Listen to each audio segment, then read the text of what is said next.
जय हिंद। लोनी मामले में जिस तरह से अफवाह फैलाया गया उसमें अब चरणबद्ध तरीके से कार्रवाई हो रही है। पहले चरण में जिन लोगों के खिलाफ मामला दर्ज हुआ था उन लोगों की पुलिस लगातार खोजबीन कर रही है, जिसमें कई लोग मोबाइल का स्विच ऑफ करके गायब हैं, जिसमें बड़ा नाम है मोहम्मद जुबैर, जिसको लेकर प्रशांत पटेल उमराव ने एक ट्वीट किया कि भालू पुलिस वाले के डर से मोबाइल स्विच ऑफ कर किसी मस्जिद में छिपा हुआ है, तो भालू के साथ जिहादी भी उसके खड़े हो गए, जो कि आमतौर पर होते आए हैं। इनका काम है हर गंदगी का साथ देना। जब बात खुद पे आया तो दूसरे की गला काटने की धमकी देने लगना। उसने एक तहरीर दी थी जिसमें जय श्री राम का जिक्र था, उसको लेकर यह हवाला दे रहा। एक जिहादी, क्या उसको इतना भी अधिकार नहीं होता कि वो किसी काफिर को फंसाए? उसकी पूरी जिंदगी जो होती है किन चीज़ों में निकलती है? जन्नत, 72 हुरे और काफिरों का खात्मा। यहीं तो उसकी ज़िंदगी शुरू होती है और यहीं ख़त्म हो जाती है। फिर एक जो जिहादी है किसी हिंदू को फंसाने के लिए भगवान राम का इस्तेमाल क्यों नहीं कर सकता, जो कि हमेशा से करता आया है? लेकिन ये मामला यहीं ख़त्म नहीं हुआ। नंदकिशोर गुर्जर, जो कि भारतीय जनता पार्टी के एमएलए, उन्होंने तहरीर दी है कि ओवैसी, सुअरा भसोड़कर और राहुल बाबा, इनके खिलाफ एनएसए लगाई जाए। अब बात है ओवैसी की, तो उसने तो खैर बहुत सारी बातें लिखी थी, लेकिन जो इम्पोर्टेंट है वो है हिंदुत्व गुन्स। अगर हिंदुत्व गुन्स होता तो ये सुअर जो आज इतनी संख्या में बढ़े हुए हैं, इतनी संख्या में भी नहीं बढ़े होते और इस तरह से गंदगी भी नहीं फैला रहे होते। लेकिन अफसोस कि हिंदुत्व गुन्स है ही नहीं। वो छोड़ो, 2% भी अगर हो जाते तो इस तरह से ये गंदगी नहीं फैला रहे होते। लेकिन इनकी ये मुराद अधूरी ही रह जाने वाली है। तो दूसरी है सुअरा भसोड़कर, जो कि पता नहीं उसका खर्चा कैसे चलता है। खर्चा चलाने का एकमात्र जरिया हिंदू विरोध करो, फंडिंग लो।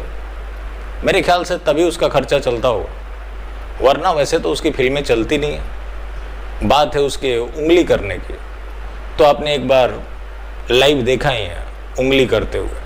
और क्या करें, एक बार जिसकी लत लग जाती है वो छूटती नहीं है, और जब उंगली गलत जगह पर डाल दे तो चीखें तो निकलती ही हैं, जो कि अब निकलनी शुरू हो गई है।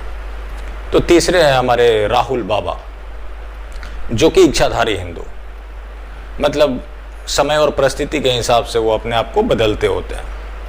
अमेठी में हिंदू तो बेनाड में मुसलमान होते हैं। उन्होंने भी ट्वीट किया था कि श्री राम के सच्चे भक्त ऐसा नहीं कर सकते।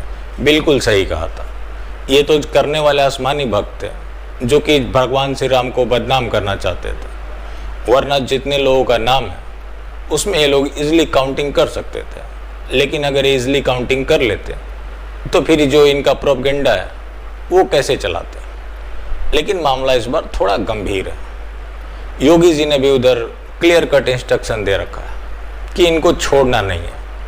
अगर ये बच जाते हैं तो फिर समझ लेना कि यहाँ सेंटर ने इंटरवीन किया, वरना योगी जी के लट से कोई बचने वाला है नहीं। बात है इस पूरे मामले की, तो पहले सुनिए पिटाई से पहले अब्दुल समद क्या कहता है। जो दोबारा आया था तू करने, किसने कराया था? इंतजार ने कह के भेजा?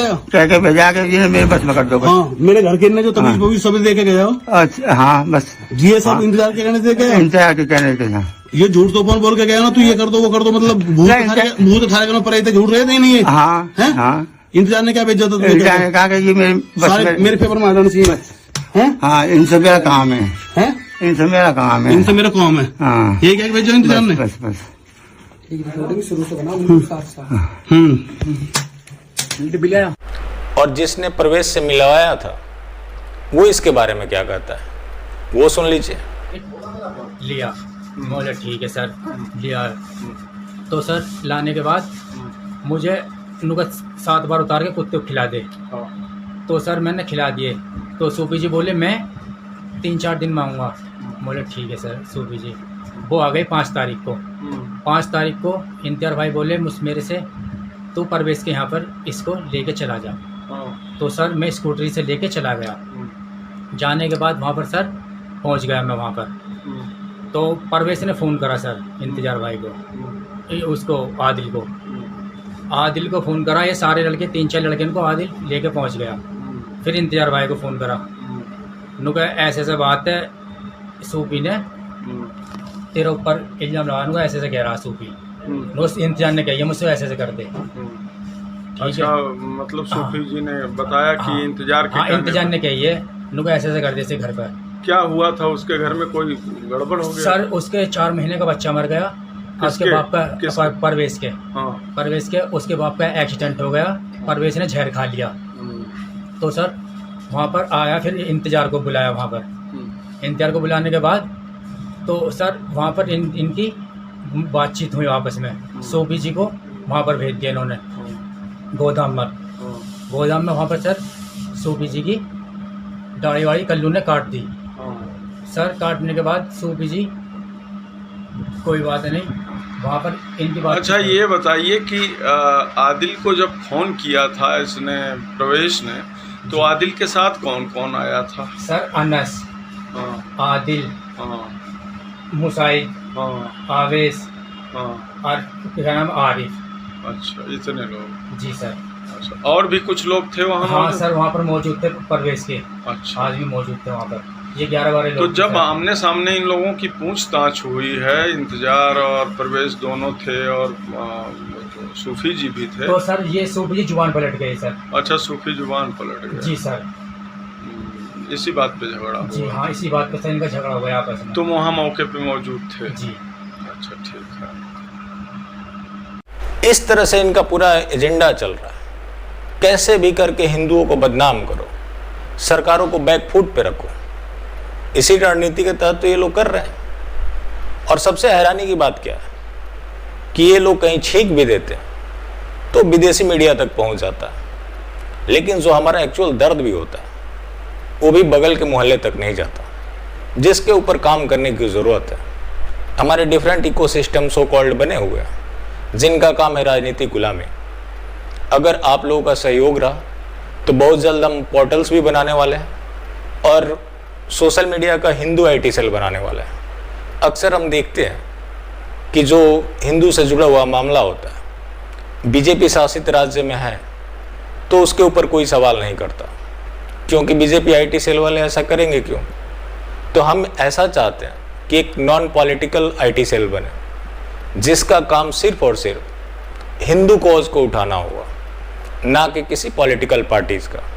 पॉलिटिकल पार्टीज़ का कर सकते हैं कब? जब वो हिंदू कॉज के लिए खड़ी हो। लेकिन आज मौजूदा परिस्थिति में कुछ लीडर हो सकते हैं जो कि भारतीय जनता पार्टी के हैं, लेकिन कोई एक ऐसी पार्टी नहीं है जो हिंदुओं के लिए डेडिकेटेड हो। उसके लिए हमें काम करने की ज़रूरत है, चाहे वो ग्राउंड पे हो या फिर सोशल मीडिया में हो। ग्राउंड पे भी काम चल रहा है, जो लोग कर रहे हैं उनको मेरा पूरा सपोर्ट है। मैं कोई ऑर्गेनाइजेशन नहीं चला रहा, लेकिन जो लोग कर रहे हैं उनको मैं जो सपोर्ट कर सकता हूँ, जैसे कर सकता हूँ, उनके लिए लगातार बात हो रही है और हम करते भी रहेंगे। बाकी फिर मिलते हैं। जय हिंद।